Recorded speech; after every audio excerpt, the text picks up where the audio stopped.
अथ तृतीयोऽध्याय भक्ति के कष्ट की निवृत्ति और नारद उवाच ज्ञान यज्ञं करिष्यामि शिक्षास्त्र तथोज्ज्वल भक्ति ज्ञान विरागाणां स्थापनार्थं प्रयत्नतः पुत्र कार्यो मया यज्ञा स्थलं तदाच्यतामिह महिमा शुकशास्त्रस्य वक्तव्यो वेद पारगे क्रियतेभ्यर्देवसे श्राव्या श्रीमद्भागवती कथा को विधिस्तत्र कर्तव्यो ममेदं ब्रूतामितः। कुमारा अर्जुन शृणु नारद वक्ष्यामो विनर्माहि विवेकिने गंगाद्वार समीपे तु तटमानन्दनामकं नाना ऋषिगणे जुष्टं देवसिद्धिनिषेवितं नाना तरुलतार्पीणं नभ कोमलवालुकम्।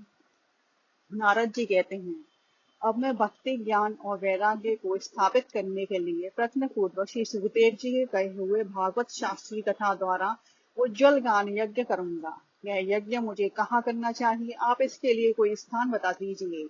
आप लोग वेद के पारगामी हैं, इसलिए मुझे सुख शास्त्र की महिमा सुनाइए। यह भी बताइए कि श्रीमद् भागवत की कथा कितने दिनों में सुनानी चाहिए और उसके सुनने की विधि क्या है। सनकादि बोले, नारद जी आप बड़े विनीत और विवेकी हैं, सुनिए हम आपको यह सब बातें बताते हैं। हरिद्वार के पास आनंद नाम का एक घाट है, वहाँ अनेकों ऋषि रहते हैं तथा देवता और सिद्ध लोग भी उसका सेवन करते रहते हैं। भांति भांति के वृक्ष और लताओं के कारण वह बड़ा सघन है और वहाँ बड़ी कोमल नवीन बालू बिछी हुई है। रम्यमेकान्तदेशस्थं हेमपद्मासु सौरभं यत्र समीपस्थजीवानां वेदं चेतसि न स्थितं।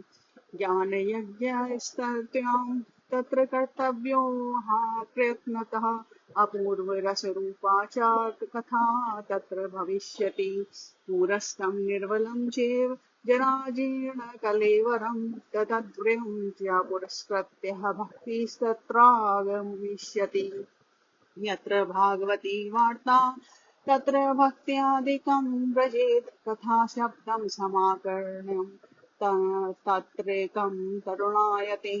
सुत उवाच एवमुक्त्वा कुमारास्ते नारदेन समः ततः गङ्गातटं समाजग्मुं कथापानाय सत्वरः। यदा यातास्तटः ते तु तथा तदा कोलाहलोऽप्यभूत्। भूलोके देवलोके च ब्रह्मलोके तथैव च।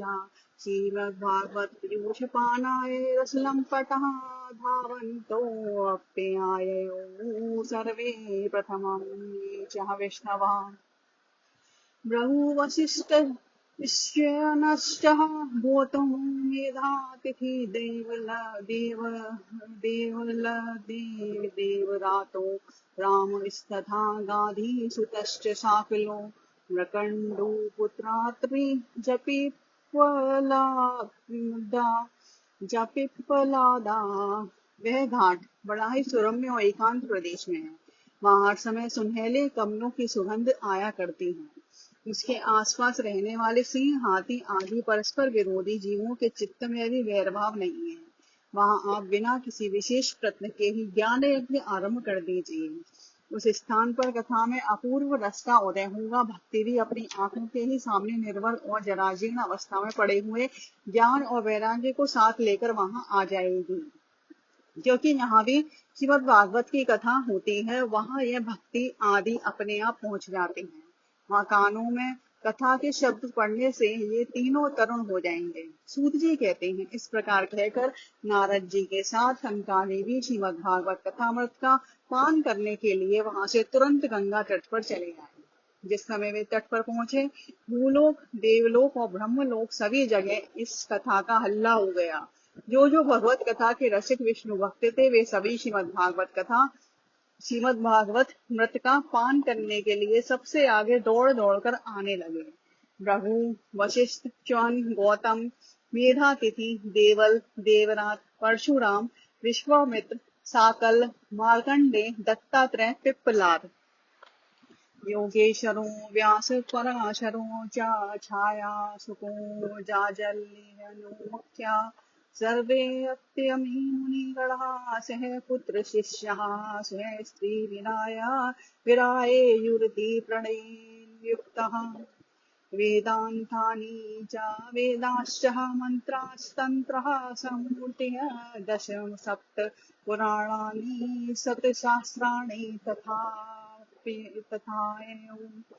गङ्गाध्याचरितस्त्रः पुष्करादि सरासि च क्षेत्राणि च दिशा सर्वा दण्डकादि वनानि च नगादयो ययुस्तत्र देवी गन्धर्वदानवा गुरुत्वा तत्र नायातान् भृगु सम्बोध्य नियतः दीक्षिता नारदेनाथ दत्तमासानमुत्तमं कुमारा वन्दिता सर्वे निर्षेदुः कृष्णतत्परः वैष्णवाश्च विरक्ताश्च न्यासेनो ब्रह्मचारिणः मुखभागे स्थितास्ते च तदग्रे नारदा स्थिता एकभागे ऋषिगणा स्तन्यत्र दिवोकसा वेदोपनिषदो वेदोपनिषदो अन्यत्र तीर्थान्यत्र स्त्रियो अन्यतः योगेश्वर व्यास और पाराशर छायाशुक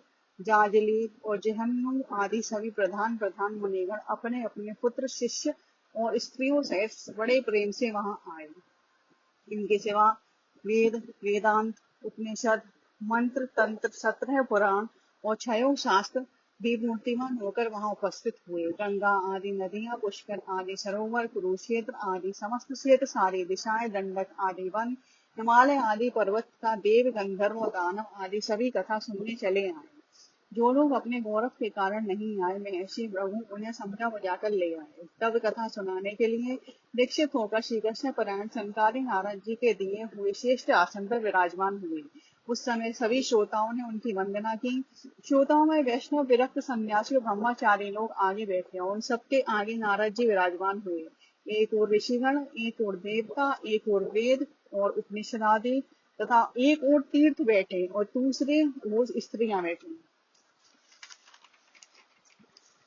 जय शब्दो नमः शब्दः शंख शब्दस्तथैव च चूर्णनाजा प्रसूनानां निक्षेपः सुमहानभूत विमानानि समारोहयात्यन्तो देवनायका कल्पवृक्ष प्रसूने स्थान् सर्वोस्तत्र समाकिरन्। सूत उवाच एवं तेष्वेक चितेस्तु श्रीमद्भागवतस्य च महात्म्य रुचिरे स्पष्टः नारदाय महात्मने कुमाराऊचु अथ ते वर्ण्यते अस्माभिः महिमा सुख शास्त्रजः यस्य श्रवण मात्रेण मुक्तिः करतले स्थिता सदा सेव्या श्रीमद्भागवती कथा यस्या श्रवण मात्रेण हरिष्यतः समाश्रयत। ग्रंथो 18 शास्त्रो 12 स्कंद संहितः परिच्छेदेषु संवादः शृणु भागवतः च ततः सावत् संसार चक्रे अस्मिन् भ्रमते ज्ञानतः पुमान् यावत् कर्णगतः नास्ति सुख शास्त्र कथा क्षणम्। उस समय सब ओर जय जयकार, नमस्कार और शंखों का शब्द होने लगा और वीर, गुलाल, खील एवं फूलों की खूब वर्षा होने लगी। कोई कोई देव श्रेष्ठ तो विमानों पर चढ़कर वहां बैठे हुए सब लोगों पर कल्प वृक्ष के पुष्पों की वर्षा करने लगे। सूत जी कहते हैं, इस प्रकार पूजा समाप्त होने पर जब सब लोग एकाग्रचित हो गए तब सनकादि ऋषि महात्मा नारद को श्रीमद् भागवत का महात्म्य स्पष्ट करके सुनाने लगे। सनकादि ने कहा, अब हम आपको इस भागवत शास्त्र की महिमा सुनाते हैं। इसके श्रवण मात्र से मुक्ति हाथ लग जाती है। श्रीमद् भागवत की कथा का सर्वदा सेवन आस्वादन करना चाहिए। इसके श्रवण मात्र से श्री हरि और हृदय में आ विराजते हैं। इस ग्रंथ में 18,000 श्लोक और 12 स्कंध है तथा श्री सुखदेव और राजा परीक्षित का संवाद है। आप यह भागवत शास्त्र ध्यान देकर सुनिए। यह जीव तभी तक अज्ञानवश संसार चक्र में भटकता है जब तक क्षण भर के लिए भी कानों में सुख शास्त्र की कथा नहीं पड़ती।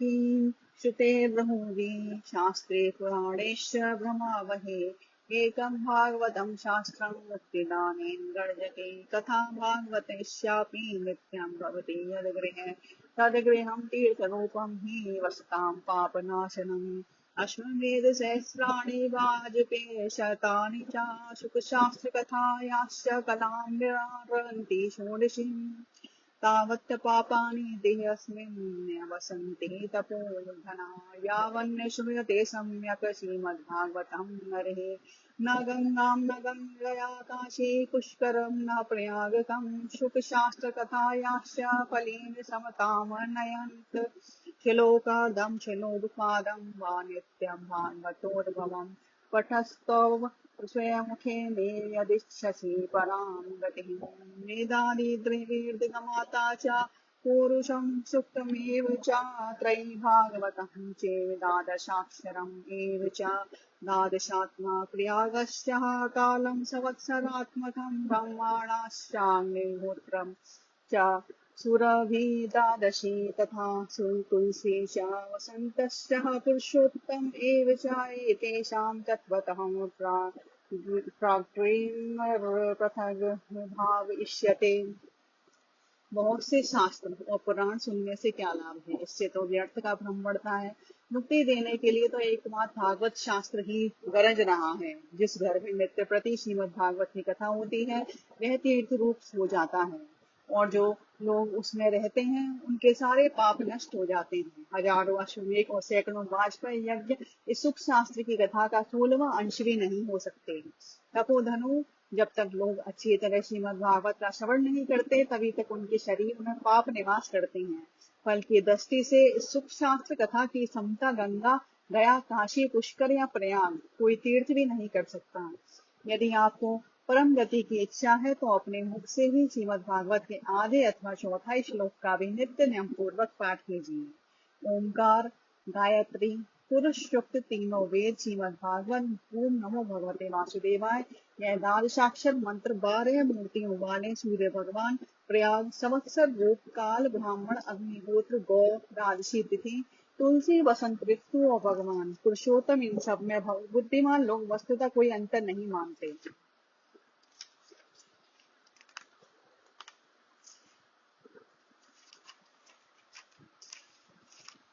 यस्य भागवतं शास्त्रं वाचयेदर्थतोऽनीशं जन्मकोटिकृतं पापं नश्यते नात्र संशयः।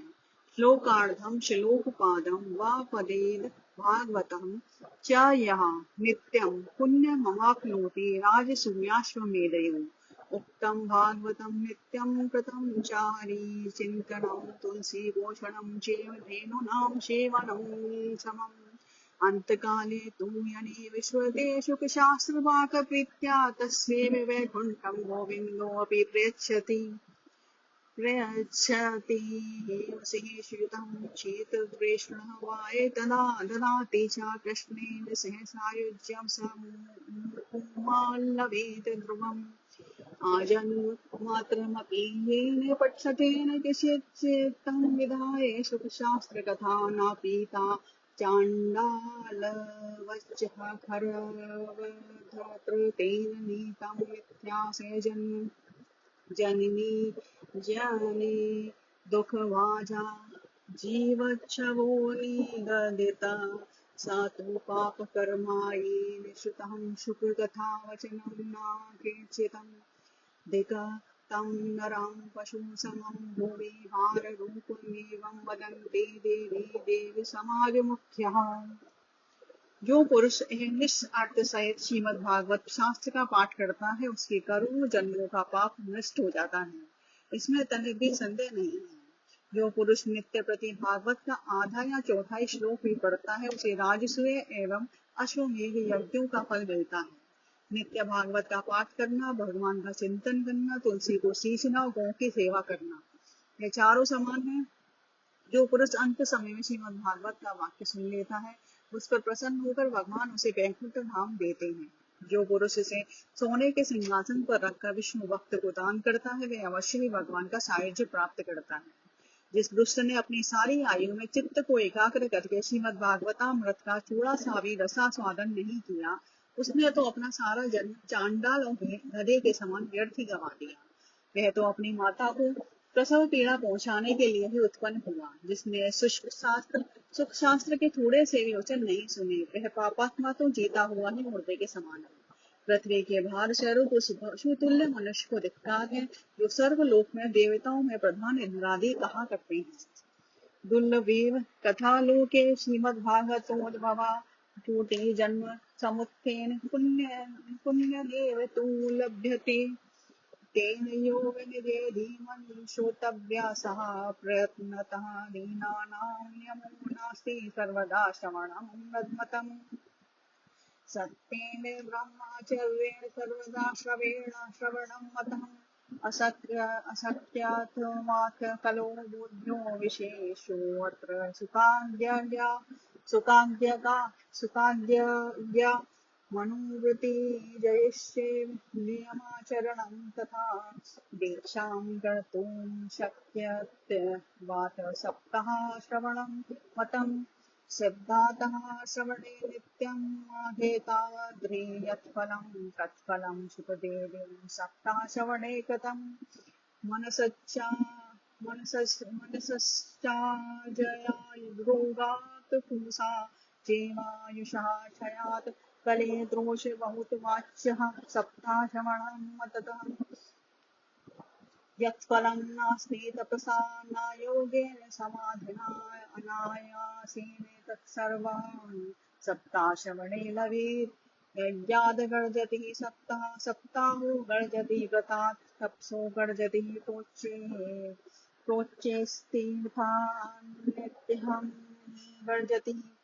योगाद् गर्जति सप्ताहो ध्यानाच्च गर्जति किं भूमो गर्जनं तस्य देहे गर्जति। संसार में श्रीमद् भागवत की कथा का मिलना अवश्य ही कठिन है। जब करोड़ों जन्म का पुण्य होता है तभी इसकी प्राप्ति होती है। नारद जी, आप बड़े ही बुद्धिमान और योग निधि हैं। आप प्रयत्न पूर्वक कथा का श्रवण कीजिए। इसे सुनने के लिए दिनों का कोई नियम नहीं है। इसे तो सर्वदा ही सुनना अच्छा है। इसे सत्य भाषण और ब्रह्मचर्य पालन पूर्वक सर्वदा ही सुनना श्रेष्ठ माना गया है। किंतु कलयुग में ऐसा होना कठिन है। इसलिए इनकी सुखदेव जी ने जो विशेष विधि बताई है वह जान लेनी चाहिए। कलयुग में बहुत दिनों तक चित्त की वृत्तियों को वश में रखना, नियमों में बंधे रहना और किसी पुण्य कार्य के लिए दीक्षित रहना कठिन है। इसलिए सप्ताह श्रवण की विधि है। श्रद्धा पूर्वक कभी भी श्रवण करने से अथवा माघ मास में श्रवण करने से जो फल होता है वही फल श्री सुखदेव जी ने सप्ताह श्रवण में निर्धारित किया है। मन के असंयम, रोगों की बहुलता और आयु की अल्पता के कारण तथा कलयुग में अनेकों दोषों की संभावना से सप्ताह श्रवण का विधान किया गया है। जो फल तप, योग और समाधि से भी प्राप्त नहीं हो सकता वह सर्वांग रूप में सप्ताह श्रवण से सहज में ही मिल जाता है। सप्ताह श्रवण यज्ञ से बढ़कर है, व्रत से बढ़कर है, तप से कहीं बढ़कर है, तीर्थ सेवन से तो सदा ही बड़ा है, योग से बढ़कर है, जहाँ तक कि ध्यान और ज्ञान से भी बढ़कर है। अजी इसकी विशेषता का कहाँ तक वर्णन करें, यही तो सभी से बढ़ चढ़कर है। सूनक उवाच साश्चर्यमेतत् कथितं कथानकं ज्ञानादीर्दमान विगण्य साम्प्रतं निःश्रेषे भागवतं पुराणं जातं पूतो यो विदादि सूचिकम्। सूतवाच यदा कृष्णोदरान्ते अकथवासे पदं गन्तुं ध्यतः एकादशं परिश्रुत्याप्युद्भवो वाक्यं ब्रवीत्। उद्धव उवाच त्वं तु यास्यसि गोविन्दभक्तकार्यमिताय च मच्चित्ते विहते चिन्ता तां श्रुत्वा सुखमावह। आगतोऽयं कलिघोरो भविष्यन्ति पुनः खलः तत्संयमेव सन्तोऽपि गमिष्यन्त्ययुव्रतः यदा तदा भारवती भूमि गौरूपेयं कमाश्रयत् अन्यो न दृश्यते त्राता त्वत्कमल लोचन। सोनक जी ने पूछा, सूते ही है तो आपने बड़े आश्चर्य की बात कही। अवश्य ही यह भागवत पुराण योग वेदता ब्रह्मा जी के भी आदि कारण श्री नारायण निरूपण करता है।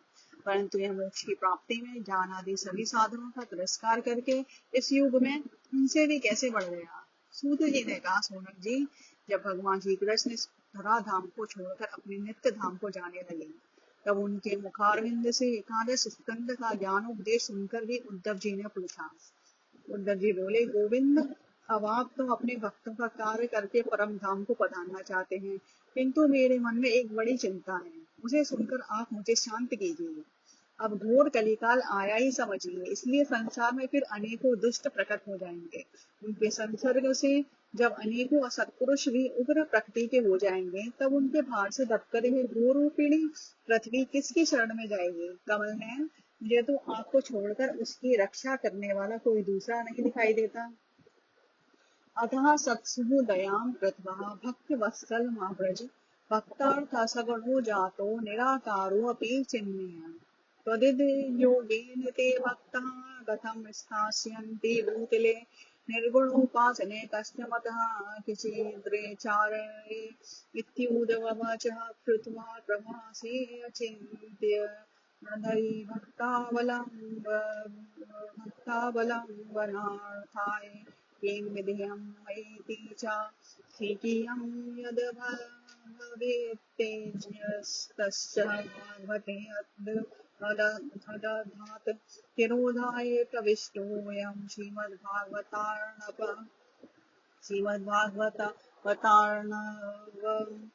तेनेयं गाढमयी मूर्तिः प्रत्यक्षा वर्तते हरे।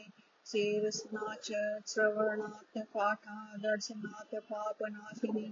सप्ताह श्रवणं ते सर्वेभ्योऽप्यधिकं कृतं साधनानि तिरस्कृत्य। कलो धर्मो मीरितः दुःखदारिद्र्य दौर्भाग्य पाप प्रक्षालनाय च कामक्रोधजयार्थं कलो धर्मो मीरितः। इसलिए भक्तवत्सल, आप साधुओं पर कृपा करके यहाँ से मत जाइए। भगवान, आपने निराकार और चिन्मात्र होकर भी भक्तों के लिए ही तो यह सगुण रूप धारण किया है, फिर भला आपका वियोग होने पर वे भक्तजन पृथ्वी पर कैसे रह सकेंगे। निर्गुण उपासना में तो बड़ा कष्ट है, इसलिए कुछ और विचार कीजिए। प्रवास क्षेत्र में उद्धव जी के वचन सुनकर भगवान सोचने लगे कि भक्तों के अवलंब के लिए मुझे क्या व्यवस्था करनी चाहिए। सोनक जी, तब भगवान ने अपनी सारी शक्ति भागवत में रख दी। वे अंतर्धान होकर इस भागवत समुद्र में प्रवेश कर गए।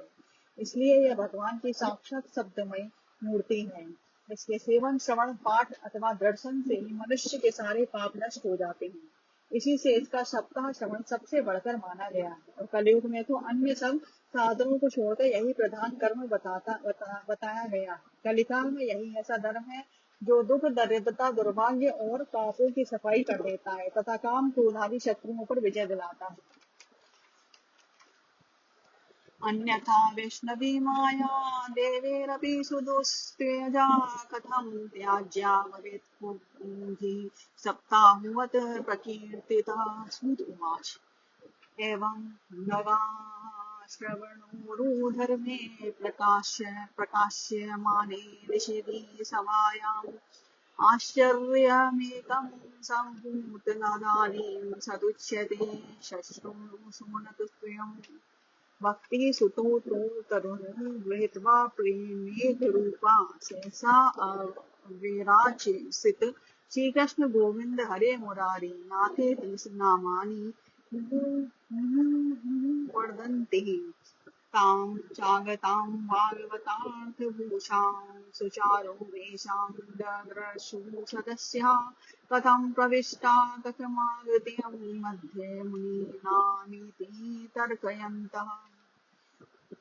अन्यथा भगवान की इस माया से पीछा छुड़ाना देवताओं के लिए भी कठिन है, मनुष्य तो इसे छोड़ ही कैसे सकते हैं। अतः इससे छूटने के लिए भी सप्ताह श्रवण का विधान किया गया है।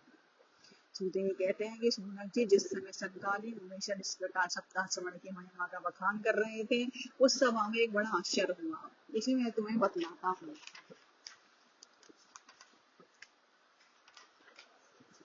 सुनो, वहां तरुणावस्था को प्राप्त हुए अपने दोनों पुत्रों को साथ लिए विशुद्ध प्रेम रूपा भक्ति बार बार श्री कृष्ण गोविंद हरे मुरारी हे नाथ नारायण वासुदेव आदि भगवान नामों का उच्चारण करती हुई अकस्मात प्रकट हो गई। सभी सदस्यों ने देखा कि परम सुंदरी भक्ति रानी भागवत के अर्थों का आभूषण पहने वहां पधारी। मुनियों की उस सभा में सभी यह तर्क वितर्क करने लगे कि यह यहाँ कैसे आई, कैसे प्रविष्ट हुई। पूछो तुम्हारा वचनम तदानीं तथा तथार्थतो निष्पतिता गुणेयम् एवं गिरः सह ससुता निशम्य सनत्कुमारं निजिगाद संनम्रः। भक्तिरुवाच भगवदेवरे देवकृतास्मि तुष्टा कलिप्रणष्टापि कथारसेन पुहाम् सुतिष्ठाम्यधुनां ब्रुवन्तु ब्रह्मः ब्रहायामः यदं तां गिरमचुरेति भक्तेषु गोविन्दस्वरूपकर्त्री प्रियमेकधर्त्री भवरोहत्री सा तं चातिष्ठस्वः सुदेव्या संश्रयां निरन्तरः वैष्णव मानसानि ततोऽपि दोषः कलेजायमे त्वां द्रष्टुं न शकः प्रभवोऽपि लोकेऽवं तदा ज्ञावसरे अपि भक्तिस्तदा निशल्या हरिदासचित्ते। तब सनकादि ने कहा कि यह भक्ति देवी अभी अभी कथा के अर्थ से निकली है। उनके ये वचन सुनकर भक्ति ने अपने पुत्रों से अत्यंत विनम्र होकर सनत कुमार जी से कहा। भक्ति बोली, मैं कलयुग में नष्ट प्राय हो गई थी, आपने कथामृत से सींचकर मुझे फिर पुष्ट कर दिया। अब आप यह बताइए कि मैं कहाँ रहूं। यह सुनकर सनकादि ने उनसे कहा, तुम भक्तों को भगवान का स्वरूप प्रदान करने वाली, अनंत प्रेम का संपादन करने वाली और संसार रोग को निर्मूल करने वाली हो, अतः तुम धैर्य धारण करके नित्य निरंतर विष्णु भक्तों के हृदयों में ही निवास करो। ये कलयुग के दोष भले ही सारे संसार पर अपना प्रभाव डाले, किंतु वहां तुम पर इनकी दृष्टि भी नहीं पड़ सकेगी।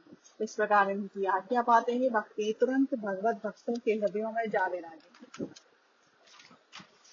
सकल भुवन मध्ये निर्धनास्ते अति धन्या निवसति हृदय येषां श्रीहरे भक्तिरेका हरिरपि निजलोकं सर्वथा धातो विहाय प्रविशति हृदि तेषां भक्तिसूत्रोपनतम् भूमो गम्भीरमधिकं महिमानमेवं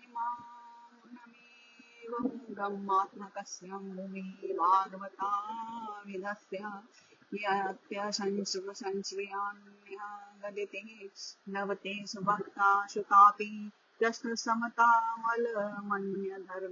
जिनके हृदय में एकमात्र श्रीहरि की भक्ति निवास करती है, वह त्रिलोकी में अत्यंत निर्धन होने पर भी परम धन्य है, क्योंकि इस भक्ति की डोरी से बंधकर तो साक्षात भगवान भी अपना परम धाम छोड़कर उनके हृदय में आकर बस जाते हैं। मूलों में यह भागवत साक्षात पर ब्रह्मा का विग्रह है। हम इसकी महिमा कहाँ तक वर्णन करें। इसका आश्रय लेकर इसे सुनाने से तो सुनने और सुनाने वाले दोनों को ही भगवान श्री कृष्ण की समता प्राप्त हो जाती है, अतः ऐसे छोड़कर अन्य धर्मों से क्या प्रयोजन है। इति श्रीपदम पुराणे उत्तरखंडे श्रीमद्भागवत महात्म्ये भक्ति कष्ट निर्वर्तनम नाम 8वां अध्याय।